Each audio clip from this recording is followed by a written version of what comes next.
से प्यारे बच्चों, गर्मियों की छुट्टियों में मौज मस्ती करने के बाद आपका अपने विद्यालय में फिर से स्वागत है।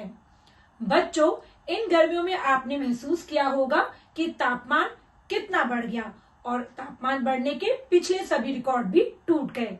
आपको पता है ऐसा क्यों हुआ? मैं आपको बताती हूँ। ऐसा इसलिए हुआ बच्चों कि लगातार वृक्षों की कटाई बढ़ने लगी और वृक्षों को उगाने की तरफ हमारा ध्यान कम हो गया। तो इसी वजह से धीरे धीरे तापमान बढ़ गया। आपको पता है बच्चों, सन 1950 में केंद्रीय कृषि एवं खाद्य मंत्रालय द्वारा एक महोत्सव की शुरुआत की गई और इस महोत्सव को हम 1 जुलाई से 7 जुलाई तक मनाते हैं। इस महोत्सव को हम वन महोत्सव कहते हैं, जिसका मुख्य उद्देश्य है लोगों में वनों के महत्व के प्रति जागरूकता का विकास करना और साथ ही साथ वृक्षारोपण द्वारा अपने पर्यावरण को बचाना। तो आइए बच्चों, हम भी भागीदारी दिखाते हैं इस वन महोत्सव में और करते हैं कुछ गतिविधियां जिससे कि हम अपने पर्यावरण को सुरक्षित रख सकते हैं। हमारी पहली गतिविधि है वृक्षारोपण हेतु बीज लड्डू बनाना।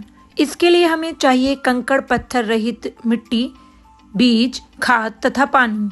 अब हम मिट्टी में खाद को मिलाकर इसे पानी की सहायता से एक आटे की तरह गूंथ लेंगे और फिर उसके छोटे छोटे गोल गोल लड्डू के आकार में बना लेंगे। अब इन लड्डू के बीच में छेद बनाकर उसमें बीज को इस प्रकार से रखकर वापस से इसे गोल गोल लड्डू के आकार में बना लेंगे।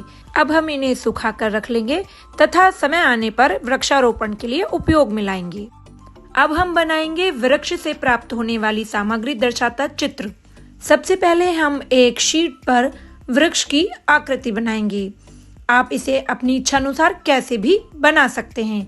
अब हम इसमें रंग भरेंगे तथा जो हमने खाली स्थान छोड़ा है उसमें हम वृक्षों से प्राप्त होने वाली सामग्रियों के नाम लिखेंगे। आप इसे और भी प्रकार से सजा सकते हैं। बच्चों, अब हम करेंगे वृक्षारोपण। आपको याद होगा बच्चों कि हमने पृथ्वी दिवस पर भी अपने विद्यालय, आस पड़ोस तथा कई अन्य स्थानों पर वृक्षारोपण करा था।